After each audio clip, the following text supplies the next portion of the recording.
할렐루야.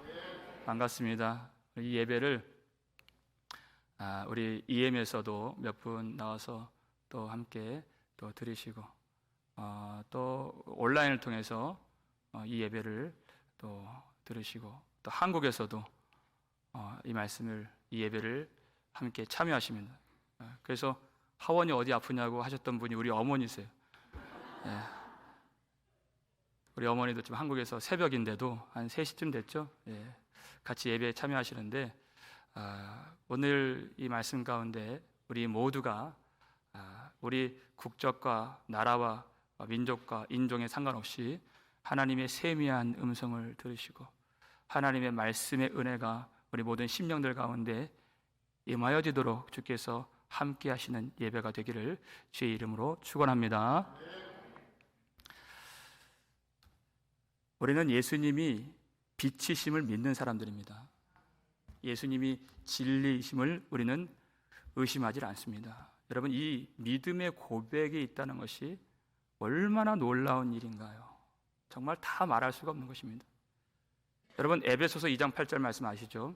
너희는 그 은혜에 의하여 믿음으로 말미암아 구원을 받았으니 이것은 너희에게서 난 것이 아니요 하나님의 선물이라. 여러분, 우리 인생에서 절대적으로 필요한 은혜, 믿음, 구원, 생명, 이것들은 우리에게서 난 것이 아닙니다. 하나님께로부터 난 것입니다. 그리고 그것을 받을 자격이 없기 때문에 하나님이 거저 우리에게 주신 것입니다. 그래서 하나님의 선물이라 그랬어요. 여러분, 이 은혜가 있고 믿음이 있다면 여러분 인생 성공하신 줄 믿으시길 바랍니다. 그냥 하는 말이 아니에요.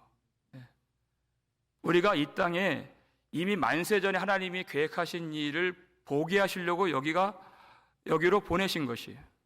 다른 것 구하라고 다른 것 주시려고 보내신 인생이 아닙니다. 그 은혜 주시려고, 그 믿음 얻게 하시려고, 그것을 받았으면 성공한 것입니다. 하나님은 그 한 가지 뜻만 이루시는 하나님이십니다. 그 은혜가 우리 마음 가운데 충만하게 채워지면 우리는 하나님 앞에 감사하는 마음으로 예배를 드리지 않을 수가 없는 것입니다. 그 은혜가 우리를 이 예배로 이끌어 간다는 것이에요.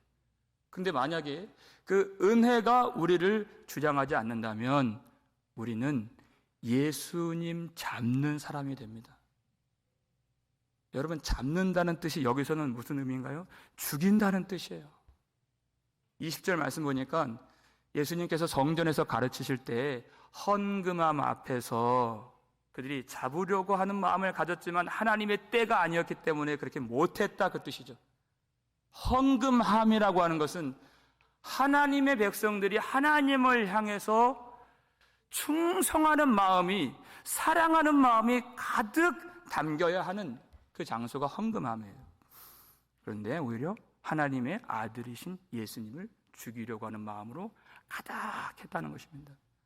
여러분, 은혜가 없는 자리에 예수님 잡으려고 하는 마음, 예수님 돌로 치려고 하는 마음, 감사하지 않는 마음이 들어가면 참 무서운 사람이 되는 것이에요.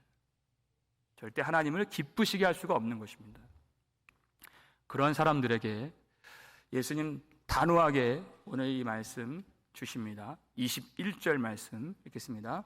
다시 이르시되 내가 가리니 너희가 나를 찾다가 너희 죄 가운데에서 죽겠고 내가 가는 곳에는 너희가 오지 못하리라. 예수님이 내가 가리니 그랬어요.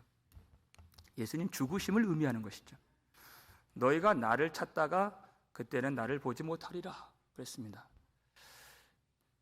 지금 예수님을 믿고 영접하지 아니하면 주님 계시는 그 곳에 이들이 올 수 없다는 것입니다. 여러분, 이 말씀을 우리에게 적용할 때 우리가 이 지금이라고 하는 이 때가 얼마나 귀한 기회인 줄 알아야 됩니다. 여러분, 중심을 잃어버린 사람들은 지금을 살지 않습니다. 막연한 미래, 자기가 마음만 먹으면 회개할 수 있다고 생각을 해요. 자기가 마음만 먹으면 돌아갈 수 있다고 생각해요. 그러나 돌아오지 않습니다. 그런 사람들은. 여러분, 나면서부터 못 걷는 사람을 보세요. 내 의지로 안 된다는 것이에요. 한 번도 걸어본 적이 없는 사람입니다. 그런데 그가 바울의 말을 듣고는 그랬어요. 말씀을 들을 때 바로 지금이에요. 하나님이 구원받을 만한 믿음을 그에게 내려주신 것입니다. 그리고 그 믿음을 보더니 바울이 선포해요. 내 발로 일어서라. 그의 의지로 일어서는 것이 아니에요. 하나님이 주신 그 속에 있는 믿음이 순종한 것입니다. 그래서 그것이 그 사람이 일어나게 된 것이에요. 주님은 언제나 곧 이때라 그랬어요. 듣는 자는 살아나리라 그랬습니다. 여러분, 복음 듣고 회개하는 기회를 멀리 미루지 마시고 곧 이때라. 오늘 주님 말씀 앞에 우리 심령을 다 펼쳐 보이고 진실로 회개하며 회개의 마음이 새롭게 되기를 주의 이름으로 축원합니다. 너희가 죄 가운데 죽겠고 그랬어요. 여기서 죄를 단수로 취급했습니다. 딱 하나다 이렇게 얘기했어요. 여러분, 우리 인생에 죄가 많죠. 그런데 우리의 믿음의 고백은 우리의 그 모든 죄를 예수 그리스도께서 십자가에서 흘리신 피로 다 씻어주셨다는 고백입니다. 죄가 얼마나 많이 있다 할지라도, 아무리 많다 할지라도 우리 주님은 모든 죄를 다 사해 주시는 하나님이십니다. 믿는 자들이 이런 은혜를 받는 것이에요. 그런데 여러분, 그러면 너희가 죄 가운데 죽겠고 할 때 그 한 가지 죄 무엇입니까? 죽을 수밖에 없는 죄, 그것이 무엇이에요? 예수 그리스도 안에 있지 않는 죄입니다. 그러므로 이제 그리스도 예수 안에 있는 자에게는 결코 정죄함이 없나니 그랬어요. 그런데 그 한 가지 용서받지 못할 죄가 무엇이냐? 예수 그리스도 밖에 있는 것이에요. 그러면 모든 죄가 다 살아나게 되는 것입니다. 그러나 예수 그리스도 안에 있으면 우리의 모든 죄는 다 사함을 받게 되는 것입니다. 그러니까 성령을 모독하는 그 한 가지 죄, 절대 하나님 앞에 용서받지 못할 죄가 무엇이냐? 예수 그리스도 밖에 있는 죄입니다. 그 죄 가운데 너희가 죽겠고, 무엇입니까? 믿음이 없다는 얘기예요. 예수님이 심판을 지금 선언하신 것입니다. 그 말씀을 했더니 이 사람들이 뭐라고 얘기해요? 그가 자결하려는가? 그랬어요. 내가 가는 곳에 너희가 오지 못하리라. 그랬더니 다른 길로 간다고 생각하니까 그가 자결하려는가? 유대인 생각에, 지금도 그런 생각이 팽배하지만 많이 있지만, 자살을 한다는 것은 유독 그들에게 더욱더 하나님 앞에 씻을 수 없는 죄가 되기 때문에 구원을 받을 수 없다고 생각을 해요. 그러니까 다른 길로 가게 된다 하는 예수님 말씀 듣고 예수님이 내가 간다, 죽는다, 다른 길로 간다, 자결하려는가? 이렇게 결론에 도달하게 된 것이에요. 그러면서 비아냥거리고 조롱하고 또 멸시하는 것입니다. 예수님이 지금 심판을 선고하시는데 귀뚱으로도 안 들어요. 여러분, 구원의 영광을 보지 못하는 사람들은, 구원에 대한 은혜의 감각이 없는 사람들은 심판에 대한 감각도 없는 것입니다. 하나님이 두 천사를 소돔 땅에 사는 롯에게 보내시죠. 왜 보내세요? 하나님의 심판을 말씀하시기 위해서. 롯이 그것을 듣고 딸들과 사위들에게 여호와께서 곧 이곳을 멸하시리니, 이 성을 멸하시리니 그랬어요. 너희는 일어나 이곳에서 떠나라 그랬어요. 그랬더니 이 사위들이 어떻게 여겼어요? 농담으로 여겼다라 그랬어요. 똑같은 반응이에요. 귓등으로도 안 듣는다 그랬어요. 여러분, 하나님이 주신 심판의 말씀은 그것 자체가 구원의 말씀이에요. 그러니까 이곳에서 떠나라 그랬어요. 노아가 하나님이 물로 이 땅을 심판하신다는 말씀을 듣고 믿었습니다. 그리고 믿음으로 방주를 만들었습니다. 그것이 믿음의 순종입니다. 그리고 그의 집이 구원을 받았습니다. 여러분, 심판의 말씀이 선포되는 그 자리에서 구원받는 믿음의 역사가 나타나게 되는 것이에요. 그런데 그들이 이 말씀을 귓등으로 듣게 되는, 말씀을 듣지 못하는 본질적인 문제가 무엇인가? 오늘 본문 23절에 나와 있습니다. 읽겠습니다. 예수께서 이르시되 너희는 아래에서 났고 나는 위에서 났으며 너희는 이 세상에 속하였고 나는 이 세상에 속하지 아니하였느니라. 아멘. 복음을 깨닫는 것은 설명의 문제가 아니라 소속의 문제라는 것이에요. 너희는 아래에서 났고 나는 위에서 났으며 너희는 이 세상에 속하였고 나는 이 세상에 속하지 아니하였느니라. 그랬어요.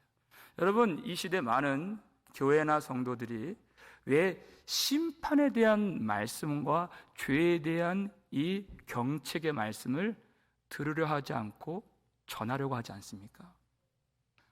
사람들이 불편하다는 것이에요. 싫어한다는 것입니다. 그러니까 구원의 역사가 나타나지 않는 것이에요. 여러분, 복음을 믿는 것은 사람에게 달린 것이 아닙니다. 하나님이 영생을 주기로 작정한 사람이 있다 그랬어요. 이것이 복음이 되어야 영생을 주시기로 작정된 사람이 누구인가를 찾을 수 있는 것이에요.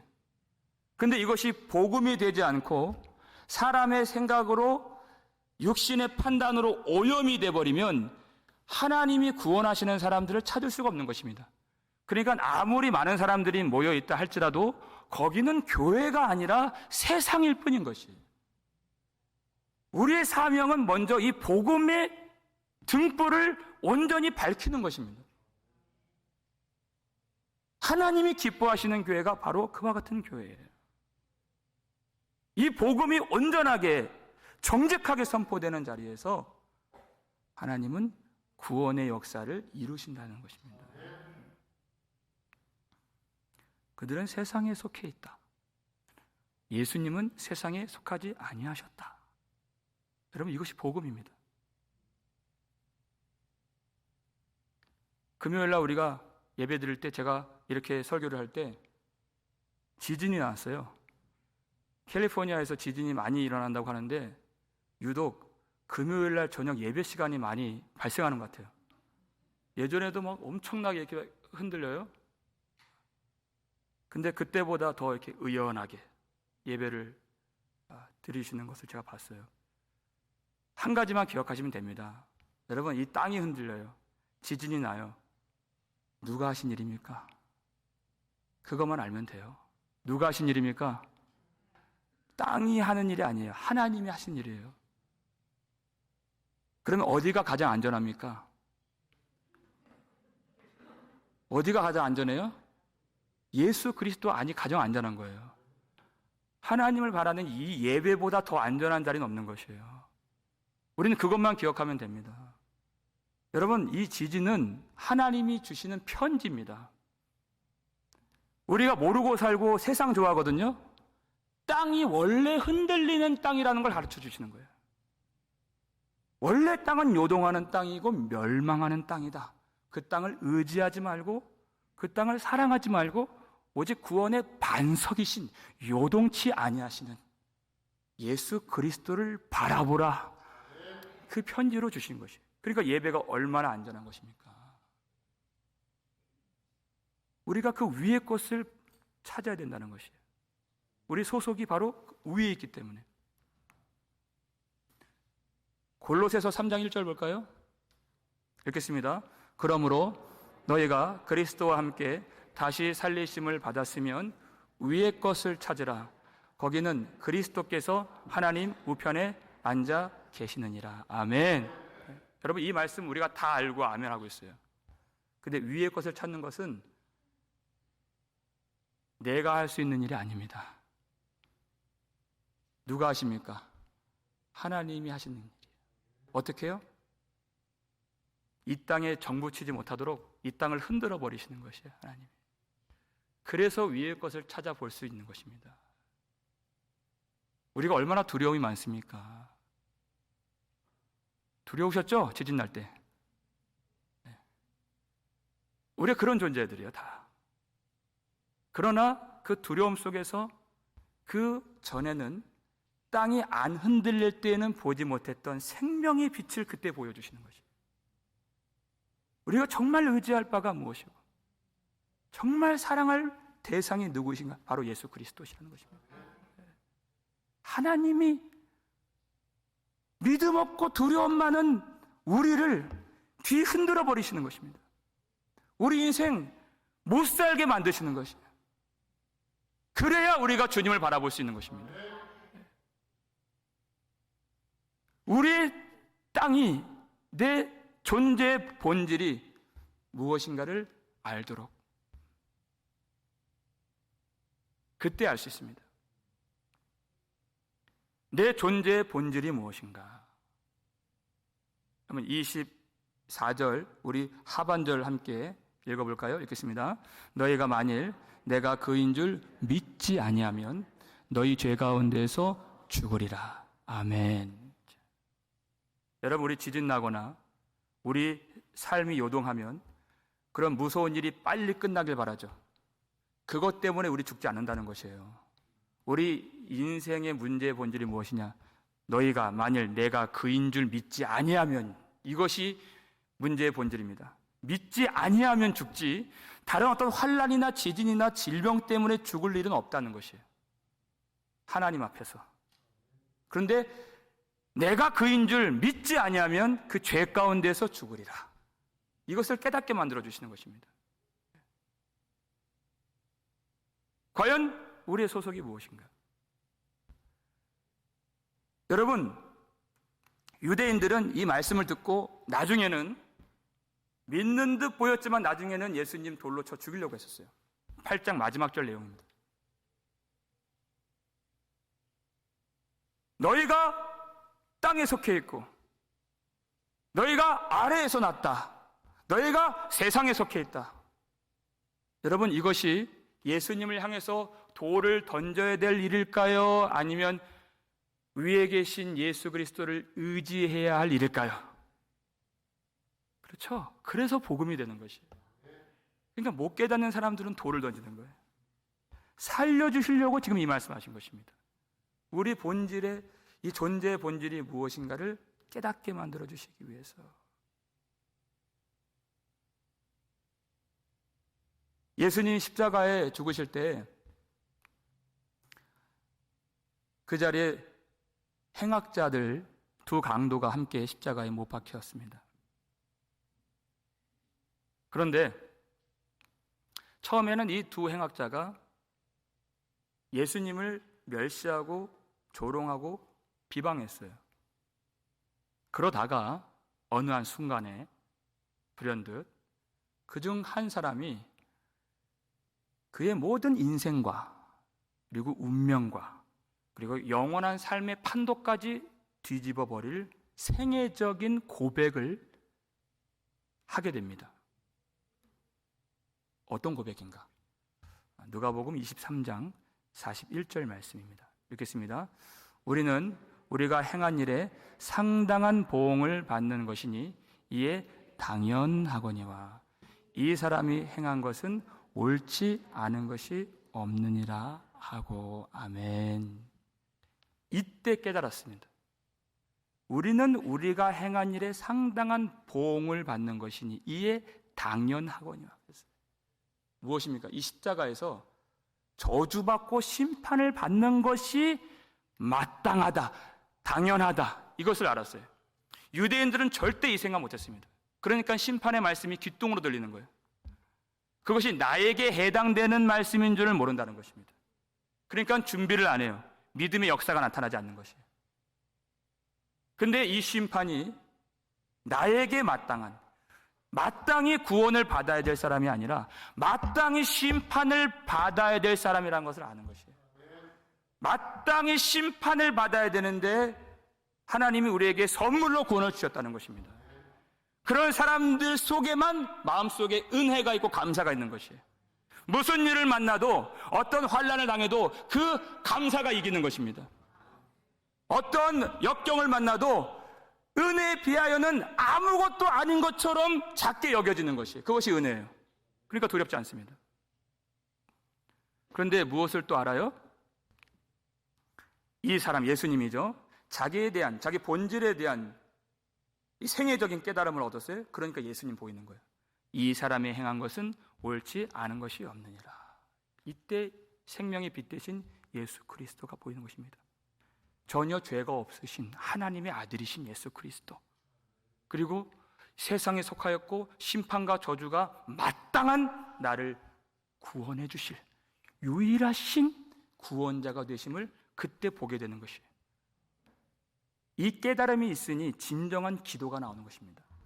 42절 말씀이에요. 읽겠습니다. 이르되 예수여 당신의 나라에 임하실 때 나를 기억하소서 하니.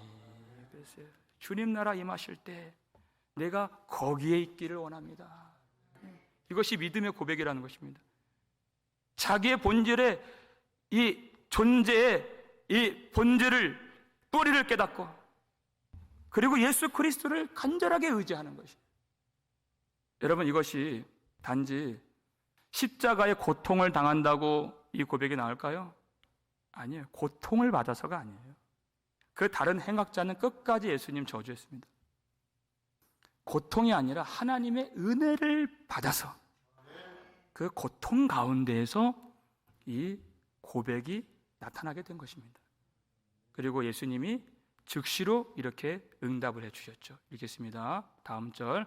예수께서 이르시되 내가 진실로 내게 이르노니 오늘 내가 나와 함께 낙원에 있으리라 하시니라. 아멘. 멀리 있는 응답이 아니에요. 오늘 내가 나와 함께 낙원에 있으리라. 곧 이때라 듣는 자는 살아나리라.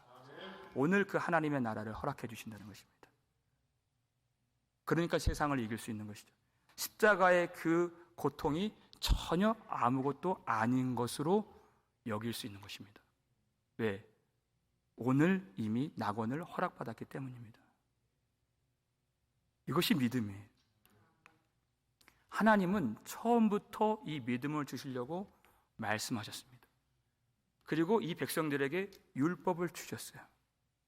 이 율법은 자신이 하나님 앞에서 어둠이요 땅의 존재인 것을 알고 하늘이시고 빛이시고 생명이신 하나님만을 의지하도록 주시는 생명의 말씀이었습니다. 그런데 이 유대인들이 율법을 사유화해서 율법을 가진 것으로 자랑 삼아서 결국 어떻게 됐습니까? 율법을 정반대로 이해했다는 것이에요. 자기가 마땅히 구원받을 줄로 알게 되었다는 것입니다. 더 이상 하나님의 말씀이 그들 마음에 들어가지 않게 된 것이에요. 그래서 하나님의 말씀이신, 처음부터 이 말씀을 해오신 예수님이 이 땅에 오신 것입니다. 그래서 25절 보니까 나는 처음부터 너희에게 말하여 온 자니라 그랬어요. 예수님은 시종일관 하나님 아버지의 말씀만 전하시고 그 말씀을 이루시는 분이십니다. 그런데 하나님의 말씀이신 예수님을 그들이 죽이려고 하는 것이에요. 그들이 하나님을 깨닫지 못하고 이 진리를 전혀 이해하지 못했지만 그들 중에서 하나님께 돌아올 자들이 있다고 말씀하셨습니다. 그들이 누구인가? 그리고 그 일이 어떻게 이루어지는가? 28절 말씀입니다. 읽겠습니다. 이에 예수께서 이르시되 너희가 인자를 든 후에 내가 그인 줄 알고 또 내가 스스로 아무것도 하지 아니하고 오직 아버지께서 가르치신 대로 이런 것을 말하는 줄도 알리라. 알리라. 그인 줄 알고 또 알리라. 그때 알게 된다. 언제입니까? 너희가 인자를 든 후에 했어요. 십자가 사건을 말씀하시는 것이죠. 십자가 사건 이후에 하나님께서 구원하시기로 작정하신 그 영혼들 가운데 그들의 모든 무지와 죄와 완악한 마음들과 불순종의 삶이 다 씻겨지고 하나님을 참으로 깨닫고 예수를 의지하게 될 자들이 있다는 것입니다. 근데 예수님이 내가 십자가에서 죽은 후에 이렇게 말씀하지 아니하시고 다시 말씀 보시면 너희가 인자를 든 후에라고 말씀하신 것이에요. 여러분, 이것이 바로 우리 모든 인생들이 깨달아야 할 이 죄의 본질인 것입니다. 많은 사람들은 죄가 무엇인지 몰라요. 근데 바로 여기 정확하게 나와 있는 것이. 그저 예수님이 죽으시는 그 십자가만을 말씀하시지 않고 그 주체가 누구인가가 중요한 것입니다. 너희가 인자를 둔 후에 바로 너희가 그리고 우리가 예수를 십자가에 못 박은 장본인이 된다는 사실을 알아야 된다는 것입니다. 그래서 우리가 눈으로 볼 때에는 하나님을 향해서 선을 행하는 것처럼 보이지만 그 뿌리 깊은 그 본질적인 하나님을 거역하는 그 죄를 발견할 수 있다면 우리가 어찌 마땅히 당연히 구원받을 자격이 있다고 말할 수 있겠습니까? 그럴 수가 없는 것입니다. 이제는 마음을 낮추어서 도무지 하나님의 은혜가 아니면 설 수 없다는 것을 깨닫고 가슴을 치면서 겸손하게 하나님 앞에 자기를 내어 보이는 것입니다.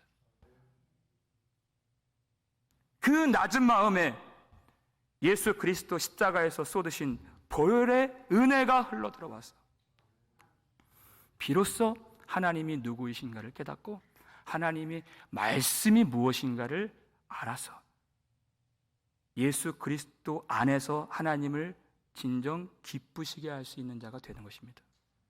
그 전에 이 유대인들은 자기 스스로 하나님을 기쁘시게 할 수 있는 줄 알았습니다. 여러분, 다윗을 보세요. 하나님의 마음에 합한 자 다윗조차도 결국 판명되는 것이 무엇이에요? 그 사람 홀로 하나님을 기쁘시게 할 수 있는 어떠한 선함도 능력도 없다는 것이 발견되는 것이에요. 오직 예수님 한 분만이 하나님 앞에서 우리를 용납받을 수 있도록, 하나님의 길을 걸어갈 수 있도록, 하나님께 영광 돌릴 수 있도록 우리를 품어주시는 유일한 구원자가 되신다는 것입니다. 29절 말씀 읽겠습니다. 나를 보내신 이가 나와 함께 하시도다. 나는 항상 그가 기뻐하시는 일을 행함으로 나를 혼자 두지 아니하셨느니라. 아멘. 지금 예수님이 걸어가시는 길이 어디입니까? 아직 하나님의 때가 아니어서 이 사람들이 예수님을 잡아 죽이지는 않았지만 그 길 자체가 십자가의 길이에요. 그 길을 하나님이 가장 기뻐하신다는 것입니다. 여러분, 이 땅에서 우리가 어떤 행위를 할 때 하나님이 기뻐하실까요? 그것을 육체로 판단하지 말고 성령으로 우리가 생각한다면 답은 한 가지예요. 바로 십자가의 길 걸어갈 때입니다. 하나님 그걸 원하시는 것이에요. 그때 하나님이 예수님과 함께 하셨던 것처럼 우리와도 함께 해주시는 것입니다. 그래서 너희가 인자를 든 후에 들리다라는 단어를 쓴 것이 예수님이. 예수님이 십자가에서 죽임을 당하시지만 사람들이 생각할 때 그것은 떨어지는 일이고 내려가는 일이지만 그러나 정작 하나님은 예수를 높이 드시고 사람이 스스로 갈 수 없는 하나님의 영광의 나라 아버지의 집으로 예수님을 올려주셨다는 것입니다. 그래서 예수님은 하나님 보좌 우편에 계십니다. 그 십자가의 길만이 하나님의 영광의 길로 나아가고 들어가는 유일한 길임을 믿으시길 바랍니다. 우리가 예수님 안에 들어와 있다, 우리가 세례를 받는다, 믿음을 고백한다는 것은 예수님과 함께 죽는 것입니다.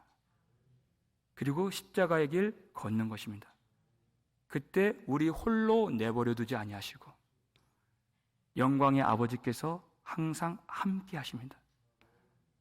여러분, 그때 하나님이 함께 하시는 그 길, 내가 예수 믿고 하나님의 택한 백성인데 왜 하나님이 나에게 이렇게 하시는가? 왜 나만 이 고통을 당하는가?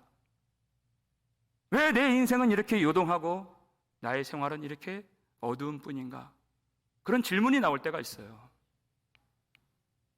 그러나 그것은 하나님이 우리와 함께 해주시기 위해서, 우리가 이 위험천만하고 흔들리는 이 세상을 바라보지 않도록 하시기 위해서 하나님이 하시는 일입니다.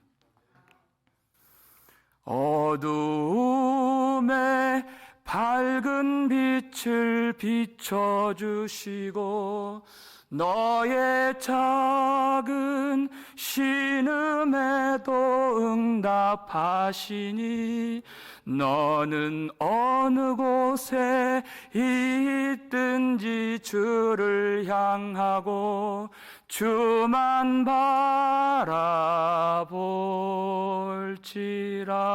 바라볼지라.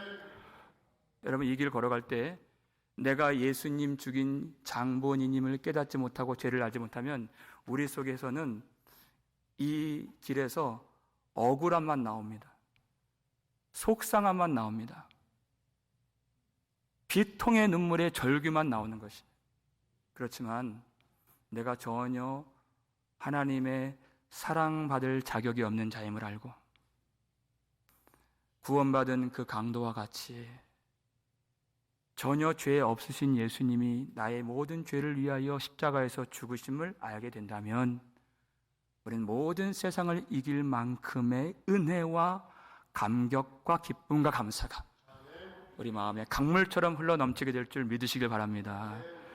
어둠 속에서 밝은 빛을 비춰주시고 우리를 홀로 내버려 두지 아니하신 하나님께서 우리가 스스로 갈 수 없는 그 영광의 나라 아버지의 집 갈 때까지 세상 사랑을 끊어주시고 자기 신뢰를 버리게 하셔서 지금 예수님 거하시는 그곳까지 우리를 이끌어주시고 최후 승리 얻게 해 주시는 그 은혜가 우리 가운데 충만하게 임하는 저와 여러분 되시기를 주의 이름으로 축원합니다.